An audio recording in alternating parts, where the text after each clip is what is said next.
Olá pessoal, tudo bom com vocês? Me chamo Anderson Teixeira, estamos aqui em mais um vídeo. Bom, no vídeo de hoje eu quero falar sobre a burrice.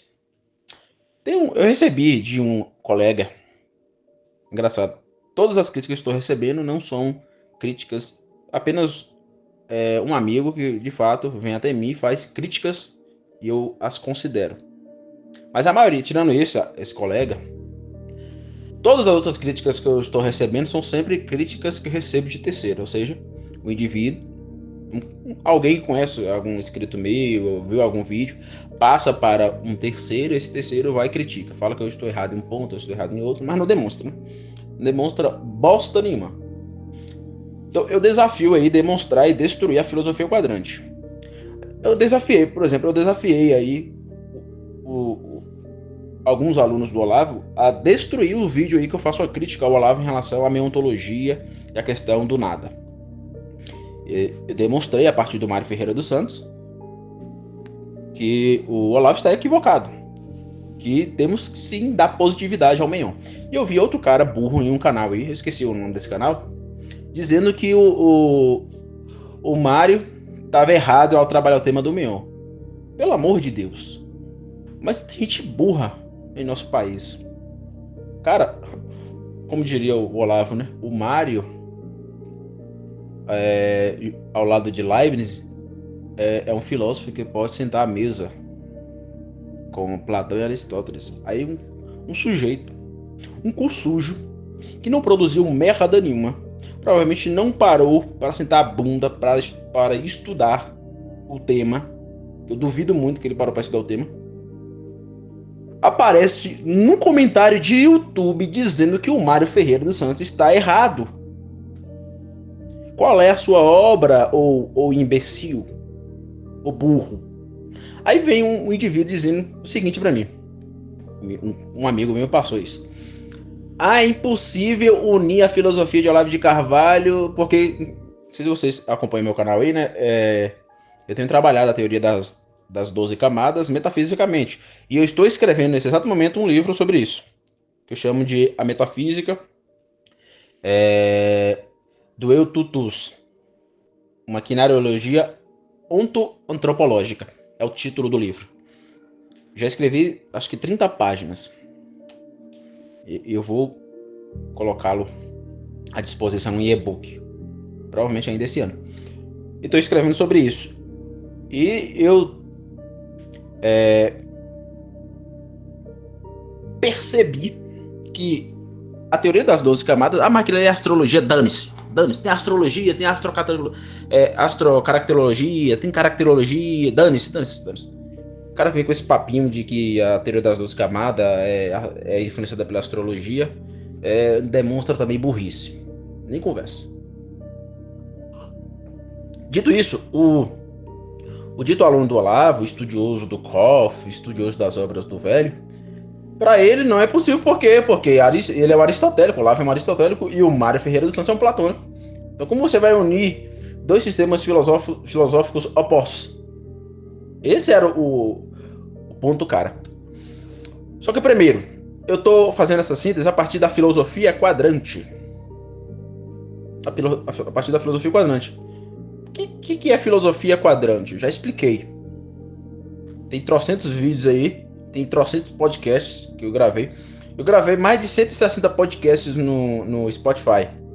Tem mais de 90 vídeos aí no YouTube. E tem ainda mais de 6, 7 livros escritos onde eu falo sobre isso. Então, se você não sabe o que é filosofia quadrante, você cai aqui de paraquedas. Né? Então, a partir da filosofia quadrante, eu acredito que é possível unir o Mário e o Olavo. E logo de prima, como diria aqui na Bahia, né, aqui em Vitória da Conquista, o que eu pude observar foi a teoria das 12 camadas da persona. É uma teoria camadal, né? Que deve ser levada para o campo da metafísica. Porque essa galera aí, Ítalo Marcilli, tem uma galera até boa que estuda essa teoria, né? Que são alunos do Olavo. Né? Mas observe o Ítalo Marcilli falando disso. Cai no psicologismo reducionista. Olavo, claro, tem uma implicação psicológica? Tem. Mas a gente não pode reduzir essa teoria a um psicologismo. O psicólogo, o psicanalista, claro, eles podem trabalhar e devem no campo, nos seus campos científicos específicos. Mas o Olavo, ele é filósofo e deve ser tratado como um. E quando eu digo que a teoria das 2 camadas deve ser levada para o campo da metafísica, eu estou dizendo, eu estou olhando para o velho, estou respeitando como filósofo que ele foi e é, porque ele continua falando, né? Então, qual é a minha empreitada? A minha empreitada é olhar para as 12. Eu estou escrevendo sobre isso, eu vou apresentar esse livro. Minha empreitada é, vou apresentar a teoria das 12 camadas com todo a base que eu tenho, tudo aquilo que eu estudei nesses quase 15 anos, e vou apresentar ela como uma teoria metafísica do sujeito. E onde isso vai aparecer? Isso vai aparecer naquilo que eu chamo de quinariologia. O que é a quinariologia ontoantropológica? Vou explicar isso agora. Como vocês sabem, a filosofia quadrante trabalha enquanto axiomática, mostrativa, né? Porque não precisa de demonstração, é mostrável na primeira. Parafraseando aqui o Russo, né? O Edmund Russo. A filosofia quadrante trabalha os 4 axiomas mostrativos. Que tudo gira em torno de um quadrante. Tudo. Tudo que você poder observar. Claro, eu não tô caindo aqui no erro do Hegel, dos filósofos modernos, e pegar sua filosofia e absolutizar. Dizer, não, chegamos no ponto final da filosofia. Como diria o Hegel. Minha filosofia é a filosofia final. Não, não é isso. Mas a filosofia quadrante, ela é universal. E tudo gira em torno disso aqui. Primeiro princípio, absoluto. Segundo princípio, eu. Terceiro princípio, realidade. E quarto princípio, outro. Isso é apodítico, é indemonstrável, é indestrutível. Ninguém pode destruir a quadrantização, que ao mesmo tempo é estática, é dinâmica. Quando se dinamiza-se, acaba se tornando uma esfera. É bem interessante isso aqui. Eu posso abordar futuramente o quadrante enquanto esfera, dinamicamente falando. E veja, no quadrante nós vamos encontrar 2 princípios últimos, que é o eu-outro. Esse eu é o eu. Eu estou dizendo, aí eu vou usar o neologismo unal, de uno, que vem das implicações ferrerianas, pitagóricas, o uno, o ren, a mônada, o primeiro, o princípio. Então, o eu, o now, é o segundo princípio quadrante. O outro dinamiza-se antinomicamente dentro de uma vetoridade que eu vou chamar de tutus. Então, eu diria que eu amplio a percepção do Martin Buber. Não sei se vocês já ouviram falar desse filósofo. Trabalha muito a questão da religião. Ele trabalhou muito nas suas obras a questão do eu, tu e eu, isto. Isso é bem interessante porque tem implicações fenomenológicas aqui interessantíssimas, onde ele plasma com a religião. Enfim, eu acredito que não é só um dinamismo antinômico eu-tu. É um tridinamismo. É uma tríade relação eu-tutus. Por isso que o título do meu livro vai ser A Metafísica do Sujeito, ou A Metafísica do Eu-Tutus, uma quinariologia onto de ser, onto de ontologia, onto-antropológica. E quando nós observamos a realidade, o que a gente vai observar filosoficamente falando? Vai observar que vários filósofos na história da humanidade captaram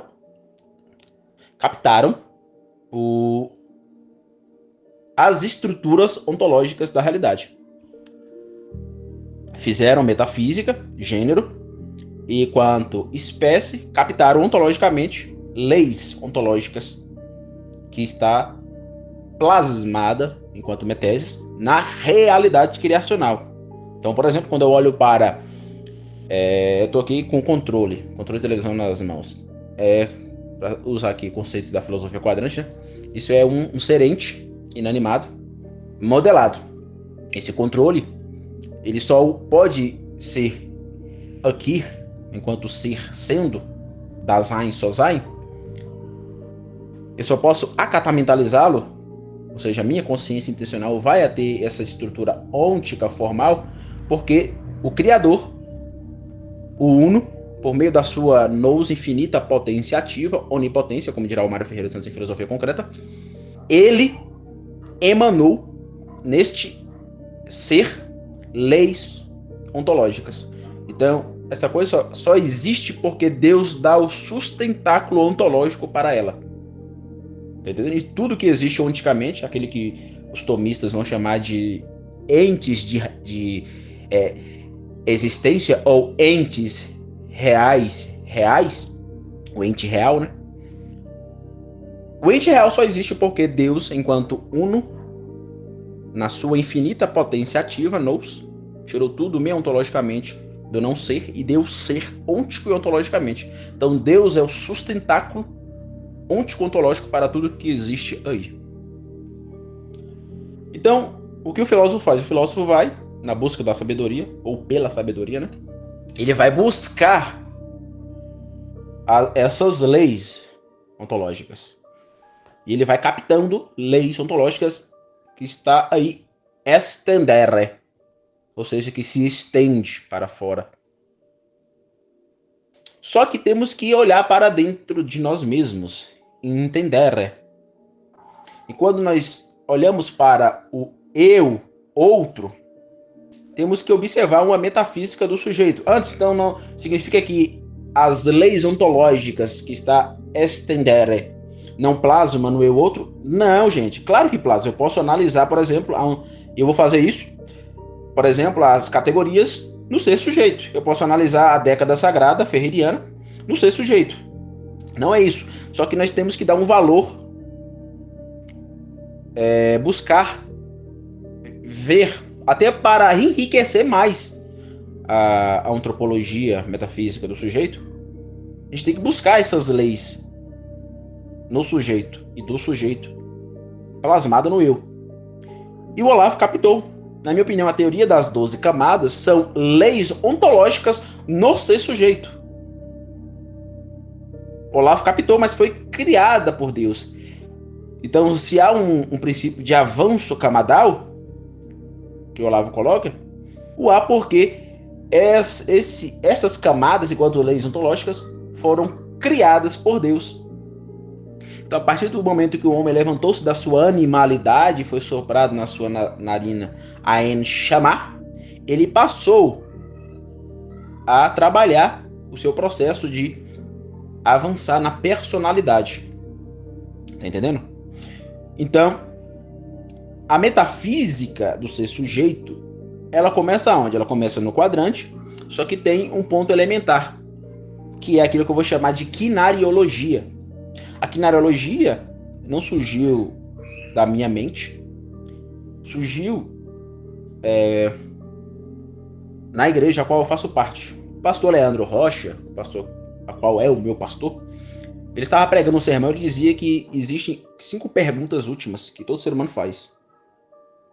Que é, de onde eu vim, quem eu sou, o que eu vim fazer aqui, até onde eu posso chegar e para onde eu vou.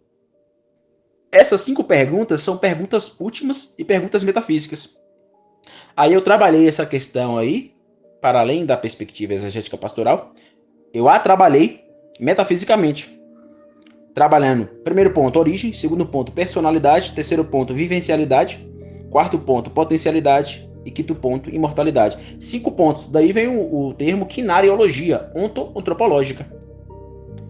Aí, onde entra a teoria das 12 camadas da persona como lei ontológica, como leis, né, ontológicas, naquilo que eu chamo de personologia.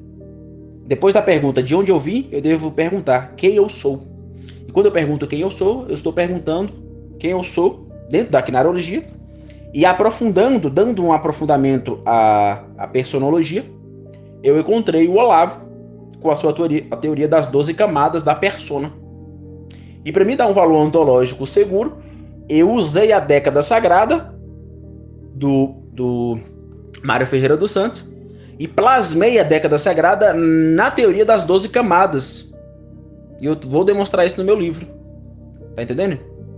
Então aqui está a explicação de como é possível unir, na filosofia quadrante, Olavo e Mário Ferreira dos Santos. Para o burro que disse aluno do Olavo, disse que é impossível. Segundo ele, é impossível. Aí ele falou que o Olavo, enquanto aristotélico, não é possível ser sintetizado com um platônico. Pura mentira. Por quê?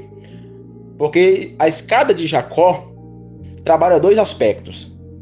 Seja subindo ou descendo a escada, segundo o próprio Mário, é a busca afanosa da verdade. Isso está em Pitágoras e o Teorema do Número. Então, essa busca afanosa pela verdade é a busca da filosofia. Então, a escada de Jacó, ela é a filosofia. O Mário diz isso. A escada de Jacó é a filosofia. E a filosofia são notas de rodapé, como diria o Edzard, a Platão e Aristóteles. Então, a escada de Jacó é o símbolo máximo. Por exemplo, Aristóteles quer alcançar o topo partindo da onde? Da terra, do ôntico, do acatamental. Já Platão parte do topo da nous, das ideias. Ou seja, ele olha para a terra de cima. Então ele desce a escada. Platão desce a escada e Aristóteles sobe a escada, mas ambos estão subindo a mesma escada filosófica. Seja descendo ou subindo, seja de modo ascendente ou descendente, o que acontece? Acontece uma concreção e a deconcreção. O crescer com e o decrescer com. O descer e o subir e o descer. Então, o Olavo, enquanto aristotélico, ele está partindo da terra e subindo a escada. O Mário, enquanto platônico, está olhando para a terra e descendo a escada. O que é que a filosofia quadrante faz? Faz um encontro. Eu busco o encontro nessa escada. O encontro de um aristotélico com o platônico e um platônico com o aristotélico. Que é totalmente possível filosofar a partir dos dois esquemas. Claro, eu acho que o modo platônico é mais fácil. Já o modo aristotélico é mais difícil. O modo filosofal do Aristóteles é muito mais difícil. Mas ambos possuem positividades. E todo filósofo deveria usar os dois modos. Então dizer que é impossível unir Olavo de Carvalho e Mário Ferreira dos Santos é dar o carimbo de burrice. Então o cara que diz isso, o cara que falou isso, que é aluno do Olavo, ele é burro. Ele não sabe o que é filosofia, ele não sabe o que é metafísica, ele não passou anos a fio estudando isso. E é palpiteiro. Ah, mas aí dane-se. É palpiteiro. Palpiteiro. É burro. Ok? Então, estou escrevendo agora o livro e vou demonstrar o que eu falei aqui de modo bem rápido, né? Essa síntese nesse meu novo livro. É possível unir Mário Ferreira dos Santos e Olavo de Carvalho? E eu vou demonstrar isso. E assim como eu fiz aí no vídeo sobre o Heidegger, né? E a questão da minha ontologia, eu vou deixar aberto para quem achar importante destruir. Então, destrua. Eu sempre deixo aberto essa possibilidade. Me demonstre. Demonstre que eu estou errado. Eu serei humilde em reconhecer. Estou errado e você está certo. Porém, eu não quero estar errado. Se eu tenho 15 anos estudando um tema, significa que eu não quero abordar essa temática a qual eu estou estudando erradamente. Eu quero estar certo, não é isso? Então, é isso. Mas não somos perfeitos, no filosofar não existe inerrância filosófica, então eu posso errar. É totalmente possível. Mas não seja um burro. A escada de Jacó plasma-se sobre, seja descendo ou subindo, Olavo e Mário Ferreira dos Santos. Consequentemente, sobre Aristóteles e Platão. Então valeu, galera. Até a próxima aula.